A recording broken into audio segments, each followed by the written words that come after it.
اعوذ باللہ من الشیطان الرجیم، بسم اللہ الرحمن الرحیم، اللہم صلی علی محمد وعلی محمد۔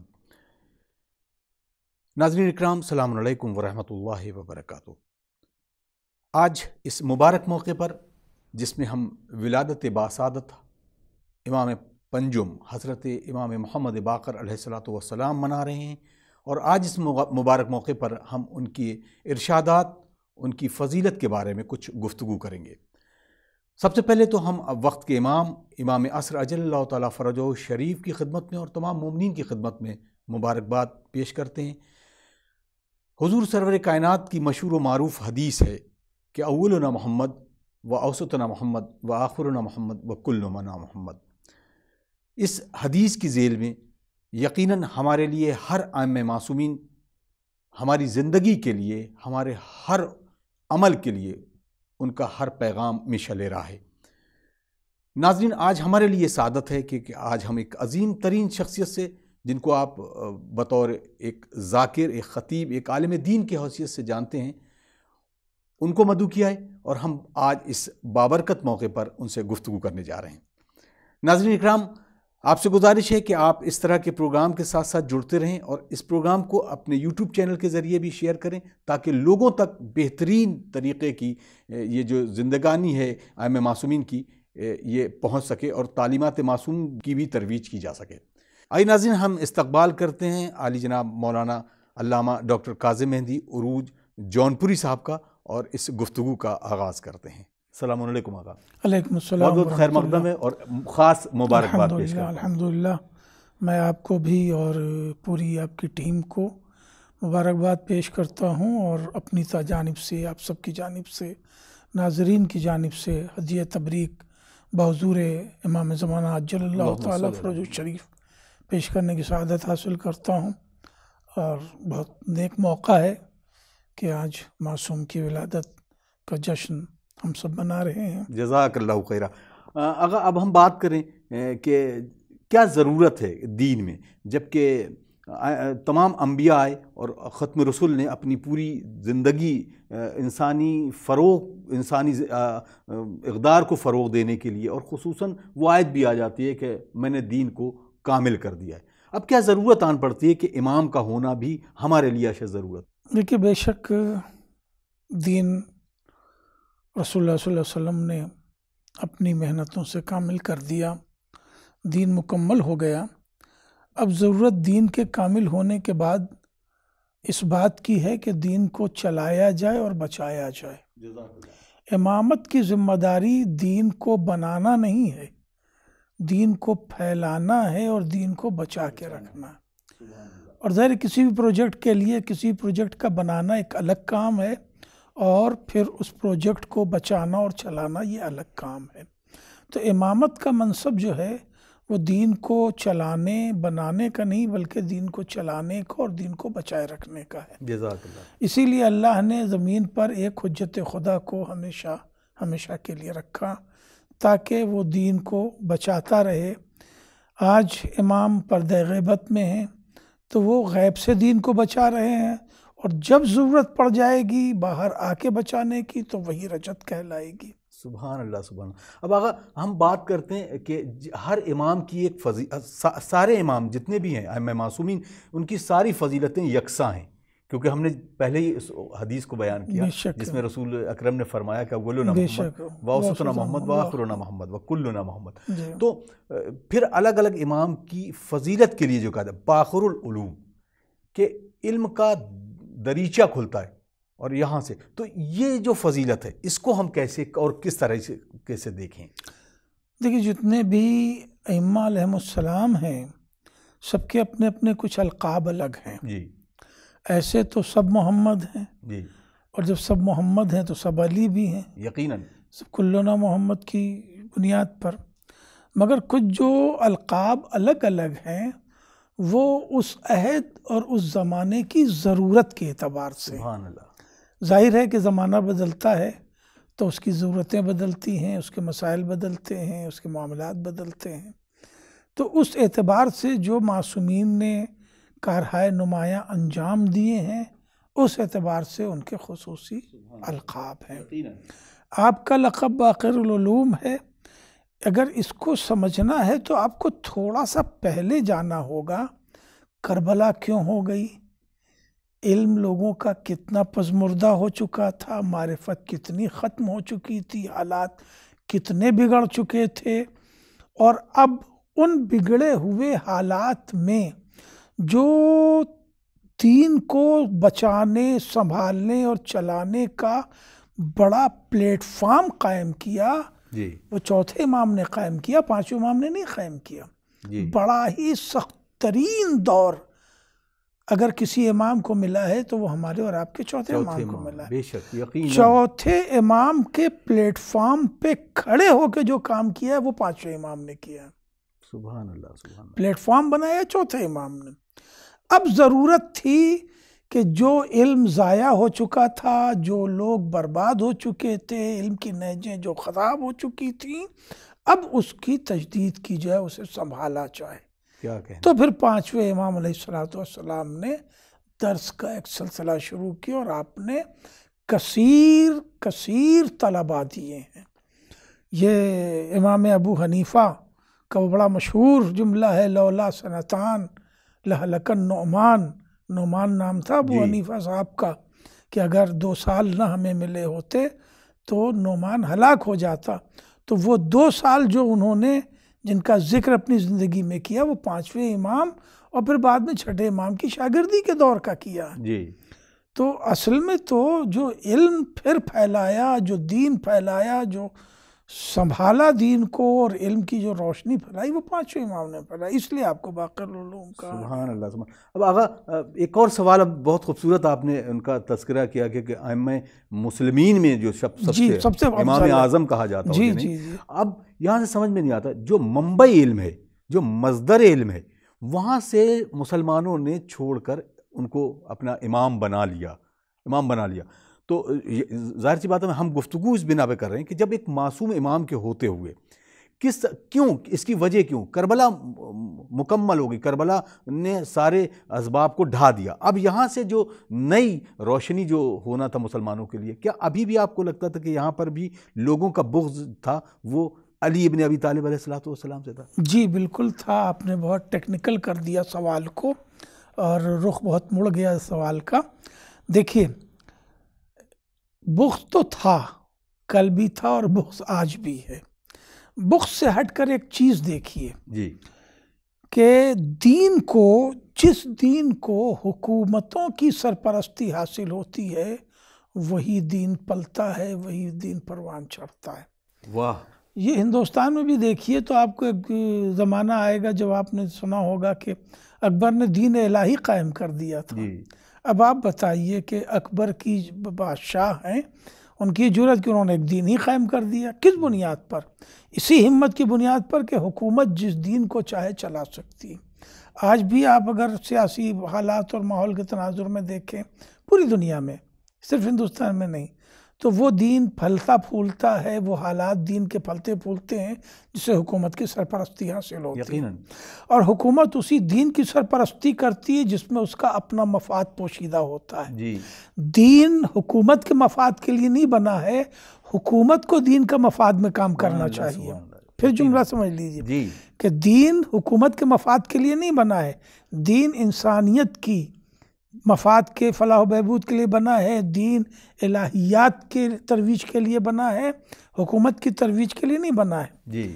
حکومت کے لیے دین ہے، دین کے لیے حکومت نہیں ہے، ٹھیک ہے؟ مگر حکومت اسی دین کی نشر و اشاعت کرتی ہے جس میں اس کا اپنا مفاد پوشیدہ ہو۔ اس زمانے میں بھی معصوم کے شاگرد کو حکومت نے اپنی طرف راغب کیا، اب یہ کیا کہیں کہ اسے ملتفت کیا یا سرپرستی کر دی تاکہ حکومت کا کام چلتا رہے۔ اچھا، اور اہل بیت علیہ السلام نے کبھی بھی حکومت کی اور حکومت کے دین کی کبھی بھی سپورٹ نہیں کی۔ کیا کہنے، یقیناً یزید سے کیا مسئلہ تھا؟ یزید تو حکومت پر تھا ہی اپنے باپ کی، مگر جب امام حسین سے بیعت مانگی، بیعت مانگنا دین میں مداخلت تھا، امام حسین نے انکار کر دیا۔ تو اس طرح سے اہل بیت جو دین لے کے چل رہے تھے وہ حقیقی اسلام تھا، حقیقی شریعت تھی، اور اس کا حکومت سپورٹ اس لیے نہیں کر رہی تھی کہ وہ حکومت کے مفاد میں نہیں ہو سکتا تھا۔ اس لیے جو ہے اس وقت بھی پورے ہر امام کے دور میں یہ رہا کہ حکومت کا دین الگ رہا اور اہل بیت کا الگ رہا۔ جزاک اللہ جزاک اللہ۔ اس طرح دو اسلام چلے ہیں 250 سال 300 سال تک، بلکہ آج بھی اگر دیکھ لیجئے تو آپ کو یہ ملے گا۔ اسلام کی اصل شکل کو جو ہے وہ ہاں یہاں تک لانے کے بعد بالکل بالکل بدل دیا گیا۔ اب یقیناً یہ بڑی خوبصورت گفتگو ہے۔ اب ہم اس حدیث کی طرف آتے ہیں جہاں پر حضور فرما رہے ہیں کہ یا علی تم کو کسی نے نہیں پہچانا سوائے میرے یا اللہ نے، یا مجھے کسی نے نہیں پہچانا سوائے اللہ کے یا تمہارے، یا اللہ کو کسی نے نہیں پہچانا۔ اب اس ضمن میں ہم تمام ائمہ معصومین کو اگر ہم رکھیں تو کیا امام محمد باقر علیہ السلام کے لیے بھی یہ حدیث ہے؟ اور اگر ہے تو معرفت کے کس معیار تک ہم بڑھیں تاکہ ہمیں وہ عرفان حاصل ہو جائے جہاں تک ہم جانا چاہتے ہیں؟ یہ سوال بھی آپ کا بڑا ٹیکنیکل ہے، اس لیے کہ دیکھیے عرفان کو ڈسکرائب نہیں کیا جا سکتا۔ جی، عرفان کو چند جملوں میں سمجھانا بڑا مشکل ہے۔ دیکھیے ایک چیز سمجھ لیجئے کہ کلنا محمد جب کہہ دیں تو سب کے سب اسی نور کا ایک جز ہے، وہ نور جو اول نور تھا بے شک۔ لیکن منظر کے اعتبار سے اگر آ کر کے دیکھیں تو اللہ کو کی حقیقی معرفت رسول اور مولا کائنات کے علاوہ کسی کے پاس نہیں۔ اسی طرح نور الہی سے مشتق جامع الاخبار کی وہ طویل حدیث ہے جی کہ اللہ نے میرے اور تمہارے نور کو مشتق کیا ہے۔ جی، اور کر رہے ہیں آپ، جز نہیں ہے، مشتق ہے۔ جی، اور مشتق ہے نور رسول و علی علیہ السلام۔ تو اب ظاہر ہے کہ اللہ ہی جانتا ہے کہ ہم نے انہیں کیا بنایا ہے، بے شک۔ اور یہ مشتق ہیں تو یہی اپنے مصدر حقیقی کو پہچانتے بھی ہیں۔ جی، اور کر رہے ہیں آپ، اس اعتبار سے اگر دیکھا جائے پھر اسی نور سے سارے اجزاء بنے ہیں۔ اور کر رہے ہیں آپ، جی، اب جیسے رسول کی حدیث میں اب آپ کو متوجہ کرا دوں جی، کہ اگر علی نہ ہوتے تو زہرا کا کوئی ہمسر نہ تھا، تو پھر وہی بات ہو گئی جی، کہ جس طرح علی کو نہیں پہچانا اس طرح کسی نے زہرا کو بھی نہیں پہچانا۔ تو یہ تو سبھی کے ساتھ آئے گا، مگر کچھ حقائق الگ ہیں۔ اور جیسے مولا کائنات ہی کو صرف امیر المومنین کہا گیا ہے، جی، چھٹے امام اسلام کو کسی نے امیر المومنین کہہ کے پکارا تو آپ نے اسے منع کیا کہ نہیں، امیر المومنین صرف اور صرف مولا کائنات ہے۔ ایک فرق ہے نا، سب امام ہیں مگر یہ کہ امیر المومنین صرف ذات مولا کائنات ہے۔ کیا کہنے۔ اسی طرح ایک ہی نور کے سارے جز ہیں مگر سید الانبیاء صرف مصطفیٰ ہیں، بے شک، مصطفیٰ صرف مصطفیٰ ہیں۔ واہ، تو ایک ذرا سا یہ فرق جو ہے ذہن میں رکھنا پڑے گا، ان کی منصبیت کے اعتبار سے اور ان کے منصب کے جلال کے اعتبار سے ایک ذرا سا فرق جو ہے رکھنا پڑے گا۔ مولا کائنات کو پروردگار عالم نے مظہر صفات بنا کے ہی نازل کیا، بے شک، بے شک۔ اور کریں اسی لیے کسی اور امام نے سلونی کا دعویٰ نہیں کیا، بتایا سب کو سب کچھ۔ جی، ہر امام نے بتایا سب کو سب کچھ، مگر جس طرح دعویٰ سلونی کا مولا کائنات نے کیا خود رسول اللہ نے نہیں کیا۔ تو کچھ فرق ہے۔ مولا کائنات کو پروردگار عالم نے مظہر صفات، جامع مظہر صفات بنا کے پیش کیا تھا۔ جی، کیوں؟ اس لیے کہ مولا کائنات ہی پیمانہ ہیں رسول اللہ کو بھی پہچاننے کا، اللہ کو بھی پہچاننے کا، اور بعد کے سارے ائمہ کو بھی پہچاننے کا۔ اسی لیے تنہا مولا کائنات کو زندگی کے سارے مرحلے نصیب ہوئے، یعنی اس وقت جب کفر پھیلا ہوا تھا تب بھی مولا کائنات تھے، جب اسلام نے آنکھ کھولی تب بھی مولا کائنات تھے، صدر اسلام کے عروج میں بھی مولا کائنات تھے، رسول کے بعد حق تلفی کا زمانہ بھی مولا کائنات نے دیکھا، پھر اپنی 3 برس کی حکومت بھی مولا کائنات نے کی۔ تو ہر زمانہ مولا کائنات نے دیکھا۔ اب مولا کائنات ہی کو پیمانہ بنا کر کے آپ ہر امام کو سمجھ سکتے ہیں۔ مثلا اگر امام زمانہ تشریف لے آئیں، کیسی حکومت کریں گے؟ جیسی مولا کائنات نے کی۔ جی، ٹھیک ہے، آج امام خاموش کیوں بیٹھے ہوئے ہیں؟ جیسے مولا کائنات خاموش بیٹھے تھے، ذوالفقار رکھے ہوئے تھے، مگر مدینے میں خاموش بیٹھے ہوئے تھے. یعنی ہر سلم کا پیمانہ جو ہے وہ علی ابن ابی طالب علیہ السلام کا ہے. مولا کائنات ہے. سبحان اللہ. یہ خصوصیت صرف مولا کائنات کے پاس. ڈاکٹر صاحب اب سوال ایک اور ہے کہ ہم جب بات کرتے ہیں لوگوں کے درمیان تو ہمارے کچھ برادران وہ جو بات کرتے ہیں کہ جب ائمہ کی بات آتی ہے اور ہم ان کو بتاتے ہیں کہ تمام انبیاء سے افضل ترین ہے، تو یہ کیا مبالغہ ہے یا قرآن نے بھی اس کی وضاحت کی ہے اور احادیث نے بھی اس کو ہمیں بتایا ہے؟ اب یہ بہت طویل بحث ہو جائے گی بھائی آپ کی. دیکھیے، امامت کا منصب جو ہے وہ خود جناب ابراہیم کو تمام مناصب طے کرنے کے بعد ملا ہے. جی. تو اس سے معلوم یہ ہوتا ہے کہ منصب امامت نبوت سے افضل ہے. جی. ایک بات. دوسری بات یہ ہے کہ دیگر انبیاء جو ہیں تمام، وہ سب کے سب جیسی نبوت تھی کسی کی.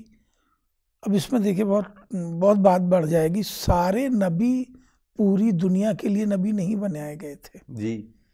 اس میں سے رسول تھے چند جو ان سے افضل تھے، تلک الرسل فضلنا بعضهم علی بعض. پھر ان میں اولو العزم تھے جو صاحبان شریعت تھے. سب صاحب شریعت بھی نہیں تھے یقیناً. اب ان سب میں افضل جو ہیں وہ سرکار ختمی مرتبہ ہیں. تو سب خود بنی اسرائیل کے انبیاء کی نبوت بنی اسرائیل ہی تک تو تھی، مگر رسول کی نبوت ساری دنیا کے لیے ہے، تو ان کے نائبین جتنے ہیں ان کی امامت بھی ساری دنیا کے لیے ہے. تو ایسے ہی افضلیت ان کی ثابت ہے. علم کے اعتبار سے اگر دیکھا جائے تو تمام انبیاء کو وہ سارے علوم نہیں دیے گئے جو ائمہ علیہ السلام کو دیے گئے. معجزات کے اعتبار سے دیکھا جائے تو تمام انبیاء کو معجزے بانٹ کے دیے گئے. ائمہ کو سارے معجزوں کا اختیار دیا گیا. یقیناً. تو اس اعتبار سے بھی افضل ہے.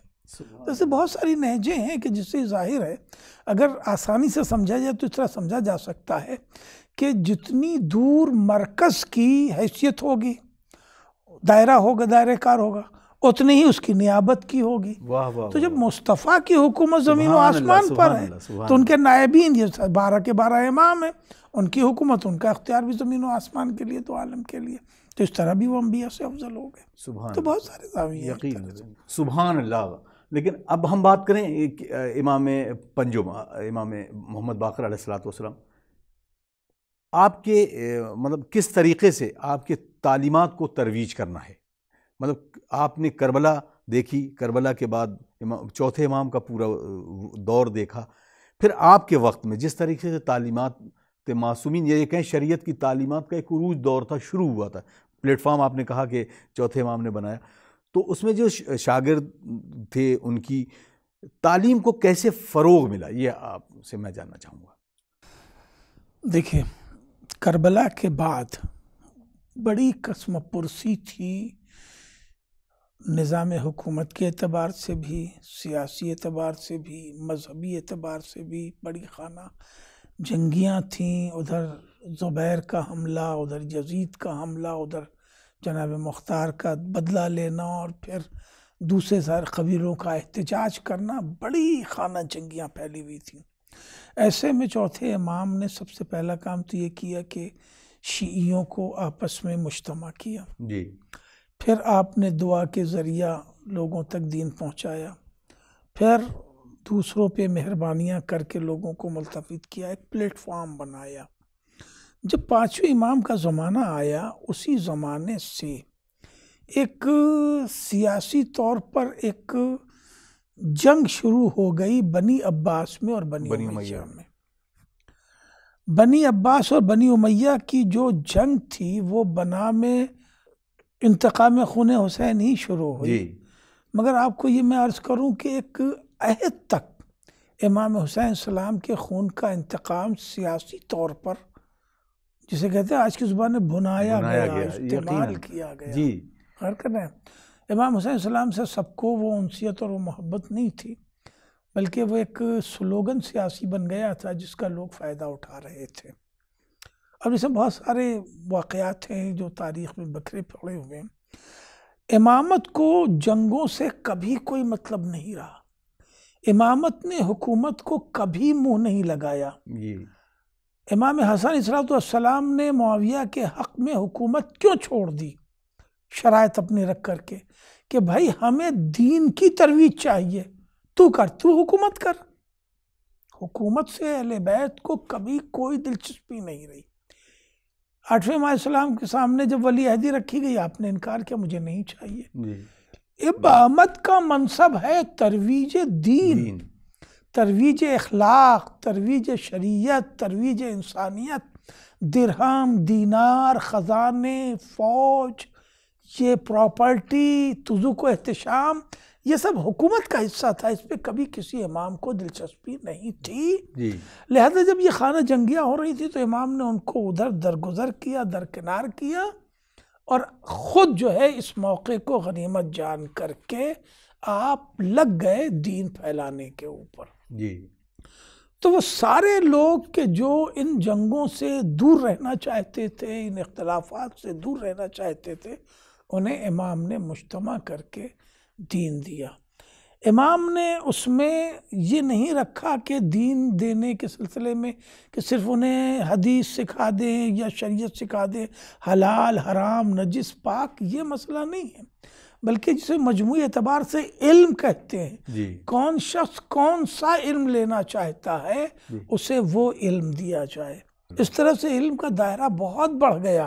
اور پھر میں عرض کروں گا کہ جو پلیٹ فارم چوتھے امام نے بنایا تھا اس پر کام کیا 5ویں امام نے، اور پھر 5ویں امام کے پلیٹ فارم پر چھٹے امام نے کام کیا، پوری یونیورسٹی بنا دی. تو وہ پلیٹ فارم بنانا، وہ ماحول سازی کرنا، وہ 5ویں امام کا کارنامہ ہے، جس کے اوپر آسانی سے چھٹے امام نے جو ہے دین کی ایسی تجدید کر دی کہ آپ مجدد دین ایسے ہو گئے کہ فقہ جعفری کہنا لگی. حالانکہ یہ فقہ محمدی ہے، مگر یہ فقہ جعفری اسی اعتبار سے کہنا کہ یونیورسٹی بنا دی. اور سیاسی حالات وہ اور زیادہ دیگر گوں اس وقت اور تھے تو یقیناً سبحان اللہ. اب کوئی ایسا واقعہ امام محمد باقر علیہ السلام کا جو نہ صرف نوجوانوں کے لیے بلکہ سب لوگوں کے لیے ایک مشعل راہ ہو اور ایک توانائی ملے تاکہ انسانی اقدار جو ہے وہ بلندی اور منزل کمال کی طرف پہنچے. دیکھیے اس سلسلے میں وہی واقعہ بیان کروں گا کہ امام نے حکومت نہ چاہی، نہ حکومت کی طرف متوجہ ہوئے، مگر اپنے دادا مولائے کائنات کی طرح جب حکومت کسی پریشانی میں مبتلا ہوئی تو امام نے بڑھ کر کے اس کو بچایا، ساتھ دیا. لوگ کہتے کیوں ساتھ دیا؟ ارے بھائی، امام کا مقصد تھا لوگوں کی زندگیوں میں آسانی فراہم کرنا. مولائے کائنات کا مقصد بھی تھا کہ لوگوں میں انصاف پہنچے، اس لیے امام پہنچ جاتے تھے انصاف کرنے کے لیے.